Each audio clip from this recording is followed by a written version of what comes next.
mendengarkan hasil diskusi kami mengenai tentang perkembangan intelektual pada peserta didik yang dibawakan oleh teman kami yaitu Juino. Baik, kami dari kelompok 1 PPD. Di sini kami akan mempresentasikan hasil riset kami yang telah kami lakukan dan apa yang hasil kami diskusikan tentang apa itu perkembangan intelektual pada peserta didik. Di sini kami akan membawakan beberapa materi. Yang pertama itu ada perkembangan intelektual pada peserta didik. Yang kedua, karakteristik pra-operasional pada remaja. Yang ketiga, karakteristik tahap operasional konkret. Yang keempat, karakteristik tahap operasional formal. Kelima, karakteristik tahap sensori atau motoris. Dan yang keenam, faktor-faktor yang mempengaruhi perkembangan remaja. Di sini kami telah merangkum beberapa hal dalam perkembangan remaja ataupun individu di dalam masa tahap remaja menuju dewasanya. Nah, yang pertama, apa itu perkembangan intelektual?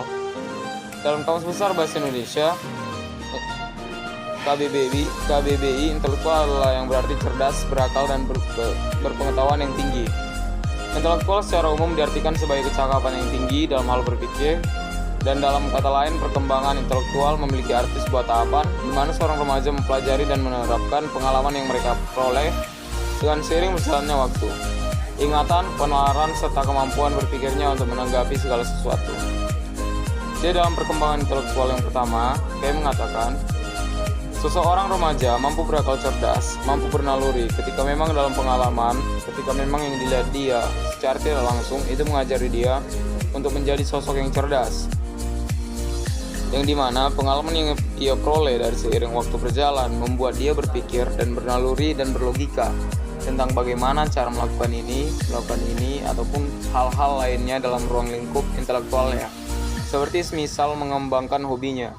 Ketika memang dia memiliki minat dalam hobi tersebut, dia berusaha mengembangkan dirinya, prospek dirinya ke depan, progres, dan ada goals yang akan dia tuju. Dan dari situlah perkembangan intelektual seorang remaja dimulai. Yang kedua, ada karakteristik pra-operasional pada remaja, yang dimana karakteristik ini adalah hal yang menonjol pada anak dalam tahap seorang individu telah mampu mengkombinasikan dan mentransformasikan berbagai informasi, dan dalam tahap ini pula seorang anak telah mampu membuat alasan dan dalam menyatakan idenya.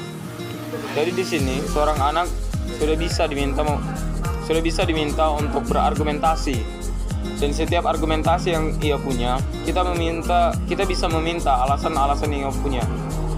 Di saat seorang anak berargumentasi, maka di dalam tahap ini ia diminta juga untuk beralasan, karena setiap argumentasi memiliki alasan yang harus dijelaskan secara ringkas dan rinci, yang dimana ketika Anda mengonsolidasi sebuah tujuan ataupun sebuah pertanyaan ataupun sebuah hal-hal logika Anda, tahap ini juga seorang anak mampu berpikir secara kritis tentang analogika yang ia punya dan beserta ide-ide yang ia miliki, yang dimana gagasan-gagasan ini berkembang seiring dengan berjalannya waktu dan berjalannya tahap pola pikirnya, yang dimana itu membantu dia dalam menemukan akses dalam pikirannya untuk membentuk sesuatu hal yang bisa ia kemukakan melalui objek-objek nyata ataupun melalui retorika abstrak.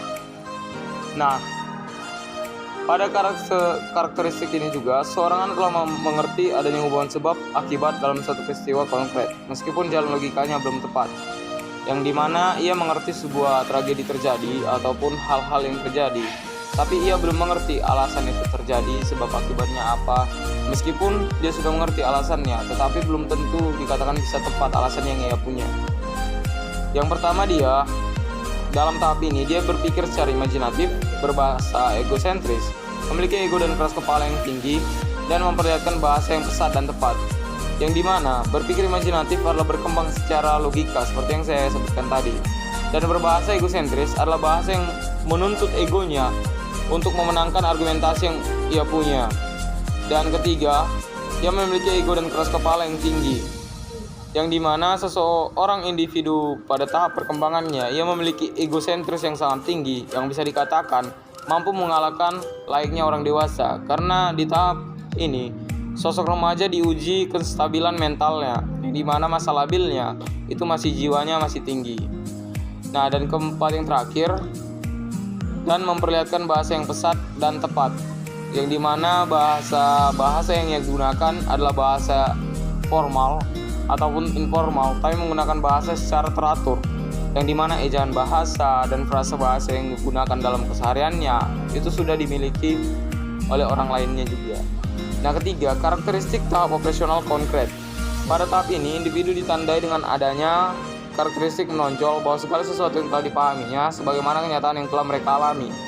Dalam tahap ini, sosok individu menangkap yang abstrak, meskipun cara berpikirnya sudah sistematis dan logis, dan dalam memahami konsep, individu sangat terikat pada proses pemahaman sendiri. Artinya, sosok remaja atau individu tersebut mudah memahami konsep kalau pengertian konsep itu dapat diamati atau melakukan sesuatu yang berkaitan dengan konsep tersebut. Yang dimana sosok individu pada tahap perkembangan ini, dia belajar melalui apa yang ia lihat dan pengalaman yang ia lakukan. Ketika memang dia memaksakan belajar melalui hal abstrak ataupun secara tidak langsung, itu mengurangi daya pola pikirnya untuk menerima hal-hal tersebut. Tetapi ketika memang dia sekaligus melakukan hal itu, maka ada rangsangan pola pikir dan naluri yang bekerja secara langsung untuk membuat ide dan gagasan-gagasan yang ada di dalam kepalanya untuk keluar. Yang keempat, karakteristik tahap operasional formal. Dalam karakteristik ini, individu dapat mencapai logika dan rasio pemahaman yang lebih tinggi dan dapat memikirkan hal abstrak. Pada tahap ini juga, sosok remaja atau individu mampu memecahkan masalah atau persoalan-persoalan yang berkaitan dengan hipotesis. Dan pada tahap ini juga, sosok individu dapat berpikir tentang masa depannya dan jalan-jalan yang ia ingin tempuh selanjutnya untuk menentukan arah hidupnya. Pada tahap inilah seseorang remaja harus dituntut untuk bisa menuju ke depan, yang dimana ada masa-masa yang akan datang menuju tahap dewasanya. Ia harus melalui progres-progres itu dan melewati hal-hal itu supaya nantinya dia bisa mengembangkan dirinya menjadi lebih baik, entah spesifikasi dirinya melalui hobi ataupun pemahaman dirinya tentang aktualisasi pembelajaran sekolah ataupun language atau segi bahasa ataupun apapun itu. Tetapi di sini ia berpikir tentang apa yang ia akan jalani ke depannya, tentang tujuan-tujuannya. Hal-hal abstrak yang ada di kepalanya tentang masa depannya sudah terukir di dalam kepalanya. Semisal dia setelah masa SMA SMK, dia berpikir dia akan mencoba menjadi seorang tentara atau masuk ke instansi kedinasan. Nah, dia akan memulai dengan progres-progres ataupun dengan proses-proses.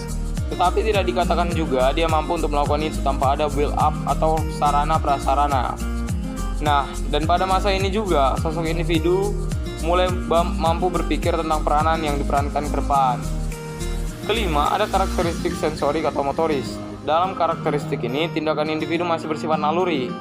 Aktivitas pengalaman didasarkan pada pengalaman indera. Individu baru mampu melihat dan meresapi pengalaman, tetapi belum mampu mengkategorikan pengalaman yang ia dapati. Sosok individu mulai belajar menangani objek-objek konkret melalui skema sensorik, yang dimana sosok remaja tersebut mempelajari suatu alat atau material dengan pemahaman motoris atau sensorinya. Dan yang keenam, ada faktor-faktor yang mempengaruhi perkembangan remaja. Yang pertama ada faktor hereditas, yang dimana seorang anak ini telah terlahir dalam kandungan ibunya, dan faktor ini juga yang menentukan daya kerja intelektual sosok anak. Faktor hereditas ini adalah faktor genetik, yang dimana itu adalah turunan orang tua, ayah dan ibu, yang dimana ketika memang itu adalah penggabungan skill atau skema otak dari orang tuanya. Ketika memang sang anak dari ibunya cerdas, mungkin itu akan turun ke anaknya, ataupun sang ayah cerdas itu akan turun ke anaknya. Meskipun dari rasio tinggi badan itu juga masih bisa diukur melalui itu. Kedua, ada faktor lingkungan. Faktor lingkungan adalah tempat sang anak belajar dan membaur, dan ada dua tempat yang peranannya sangat besar dalam pertumbuhan sang anak, yaitu keluarga dan sekolah, yang dimana dua faktor adalah penentu seorang anak dapat berkembang baik dan tumbuh secara emosional yang baik. Nah, faktor lingkungan adalah faktor yang paling bisa untuk digunakan untuk membangun sang anak, yang dimana ada dua faktor nih. Yang pertama ada faktor keluarga. Faktor keluarga adalah build up terbesar anak. Faktor keluarga adalah sarana dan prasarana anak untuk mendapatkan hal-hal motivasi, kasih sayang semacamnya. Jadi itu untuk menentukan arah dan tujuan sang anak, entah kemana dirinya akan berpijak dan melangkah ke depannya. Jadi faktor keluarga sangat penting di dalamnya. Namun peran faktor sekolah ataupun luar lingkup sekolah itu juga sangat penting, yang dimana anak harus berkomunikasi sosial kepada orang lain, orang asing ataupun teman-temannya, yang dimana ia harus mampu mengimbangi dirinya, menahan emosi dan segala tekanan yang ada, yang dimana dia harus belajar tentang hal-hal itu, menerima segalanya, dan dia harus membaur dengan baik ketika memang hal-hal yang negatif menjadi sikap dan perilaku sang anak ke depannya. Yang ketiga, ada faktor intelek kognitif. Faktor ini adalah tentang bagaimana pemahaman remaja dan tentang proses berpikir, daya menghubungkan, serta kemampuan menilai dan mempertimbangkan. Untuk mengasah kemampuan, sosok individu bisa memulai dengan banyak membaca, belajar, bernalar, logis, dan cenderung memperhatikan.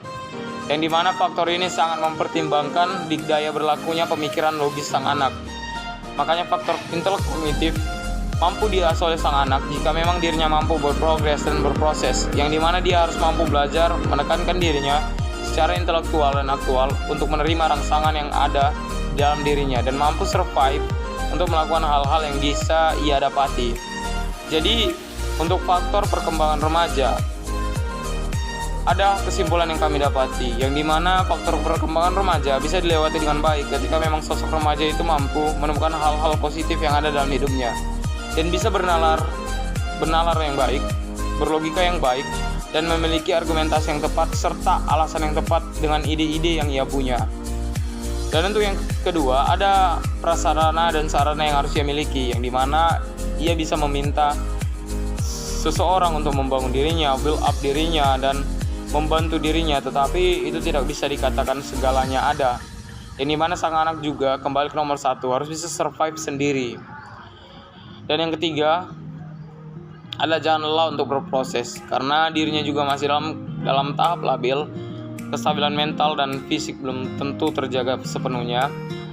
Tetapi cukup kita akui kalau generasi muda harus bisa menjadi darah kental yang baik dan menjadi generasi yang baik ke depannya, dan serta menjadi sebuah teladan di kemudian hari. Jadi hal-hal ini yang bisa kami sampaikan tentang perkembangan intelektual remaja. Semoga video ini dapat membantu teman-teman semua untuk memahami dan mencermati apa itu perkembangan intelektual.